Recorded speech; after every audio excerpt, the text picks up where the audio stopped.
Bienvenue dans cette vidéo de mathématiques. Aujourd'hui, nous allons parler des différentes unités de temps.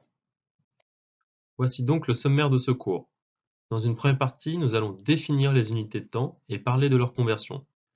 Puis, dans une seconde partie, nous allons parler des différentes opérations que vous pouvez faire sur les unités de temps. Attaquons donc la première partie. Vous devez absolument connaître 4 choses. La première chose, c'est qu'une année contient 365 jours, ou 366 lors des années bissextiles, c'est-à-dire tous les 4 ans. Deuxième chose, c'est qu'une journée contient 24 heures. Troisième chose, c'est qu'une heure contient 60 minutes. Et quatrième et dernière chose, c'est qu'une minute contient 60 secondes. En termes de conversion, il faut, si possible, que vous utilisiez les inégalités ci-dessous. Prenez le temps de les regarder, de les noter et surtout de les apprendre. Au niveau de la conversion, un problème va se poser lorsqu'on vous demande, par exemple, de convertir 1,7 heures en minutes, puisqu'en effet, dans ce cas, le référentiel n'est pas le même. Et même si on sait que 1 heure est égale à 60 minutes, on ne sait pas directement combien font 0,7 heures en minutes. Il va falloir donc exprimer 0,7 heures en minutes pour résoudre ce problème. On procède donc au calcul suivant. 0,7 fois 60, qui est égal donc à 42. On peut donc en déduire que 0,7 heures est égal à 42 minutes. Ainsi, on va pouvoir conclure que 1,7 heures est égal à 1 heure et 42 minutes.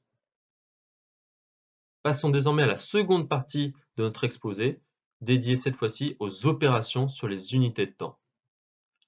Vous pouvez notamment additionner les durées entre elles. Procédons à un exemple type. Une aide-soignante va mettre 67 minutes pour se rendre à son lieu de travail.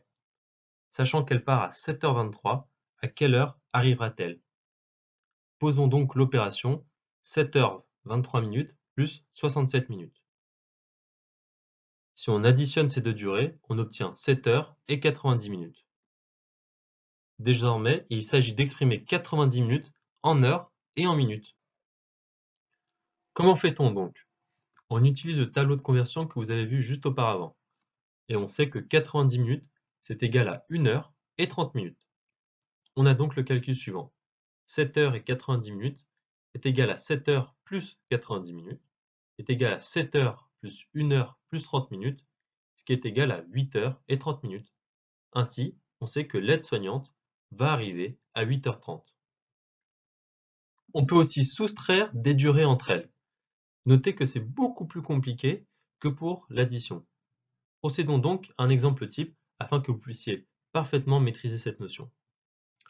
On se pose donc la question, combien de temps s'écoule-t-il entre 10h43 minutes et 56 secondes et entre 13h, 23 minutes et 43 secondes? Il va falloir donc soustraire 13h, 23 minutes 43 secondes à 10h, 43 minutes et 56 secondes. Pour résoudre ce problème, on peut utiliser deux méthodes. La première consiste à convertir les deux valeurs dans l'unité la plus basse, ici les secondes. Puis, dans un deuxième temps, on procède à la soustraction. Et enfin, on reconvertit le résultat en heures, minutes et secondes. Procédons au calcul. Pour 10h, 43 minutes et 56 secondes, on sait que 1 heure est égale à 3600 secondes. Donc 10 heures est égal à 10 fois 3600 secondes, soit 36 000 secondes. On sait que 1 minute est égale à 60 secondes. Donc 43 minutes est égal à 43 fois 60 secondes, soit 2580 secondes. On en déduit que 10 heures 43 minutes et 56 secondes est égal à un total de 38 636 secondes. Pour la deuxième valeur, on sait que 13 heures 23 minutes et 43 secondes est égal à 48 223 secondes. Maintenant, il va falloir soustraire ces deux valeurs.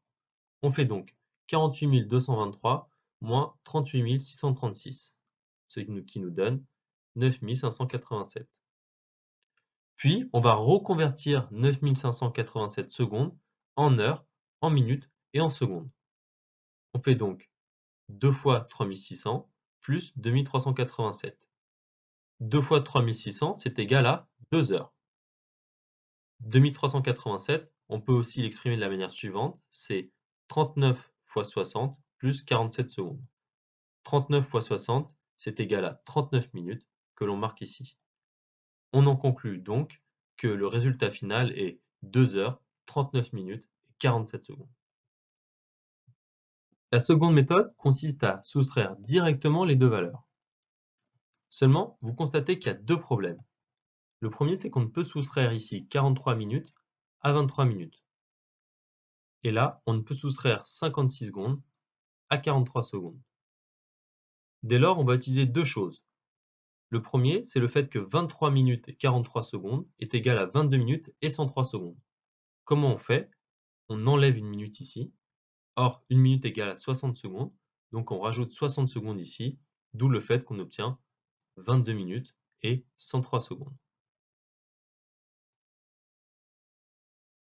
De la même manière, on va utiliser le fait que 13 heures 22 minutes et 103 secondes est égal à 12 heures 82 minutes et 103 secondes.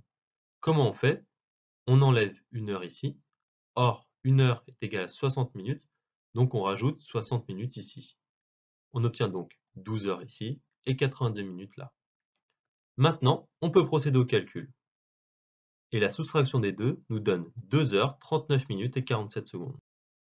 Troisième opération, on peut multiplier des durées entre elles. Procédons à un exemple type. Une aide-soignante doit administrer des vaccins à 31 patients. Chaque vaccin prend 11 minutes à être administré. Combien de temps sera-t-il nécessaire pour administrer l'ensemble des vaccins?